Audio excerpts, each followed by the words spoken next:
gihe kuri uyu wa 18 Ruheshi umwaka wa 2021 umukuru w'igihugu c'u Burundi Evariste Ndayishimiye amaze umwaka arongoye igihugu, umugambwe IPD Zigamibanga barashima ibikorwa bitari bike amaze kurangura.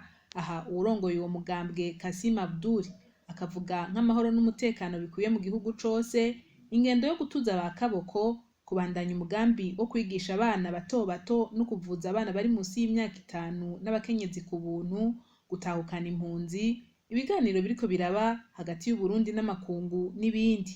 Naho rero bashima ivyakozwe muri IPD Zigamibanga ngo hari ivyo banegura. Naho dushima cyane bimaze kurangurwa mu mwanya muto, umugambwe IPD Zigamibanga uranegura cyane inyifato y'abadandaza bamwe bamwe banyegeza ibidandazwa maze bakabigurisha ku biciro vy'umurengera mu gihe leta iba yashinze ibiciro bizwi. Aho twovuga nk'ibiciro vy'isukari iyo yaramutse ibonetse, ibinyobwa bya Brarudi n'amavuta y'igiterwa c'ikigazi, ramamesa n'ibindi mavuta. Umugambi IPD Zigamibanga urateye impungenge kandi n'amabarabara aguma yononekara, haba hagati mu gisagara ca Bujumbura canke ayaduga hagati mu gihugu.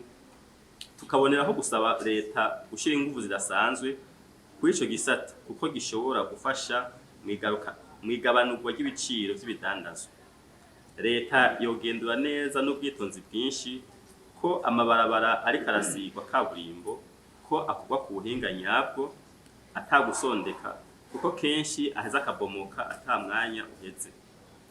Umugambi IPD Zigamibanga urateye ivyatsi kandi abarundi bamwe bamwe yagize agatima ko gusesa amaraso y'abene gihugu, nkuko twabibonye mu minsi heze, abategereye imiduga ku mabarabara ya Muramvya, abateye ibisasu mu gisagara ca Bujumbura canke abateye uruhagarama ku mine ya Burambi na Mugamba.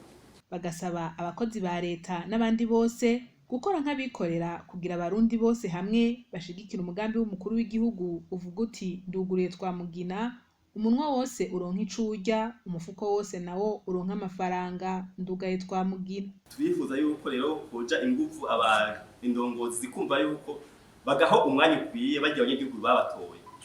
Ako umuntu aguma agenda agaruka niko imyidogo iba myinshi, hanyuma ugasanga na wa munyagihugu umwanya yari kuronka wo kuja gukora iwe ariko arawuta agaruka ku bategetsi kugira ngo bamutunganirize.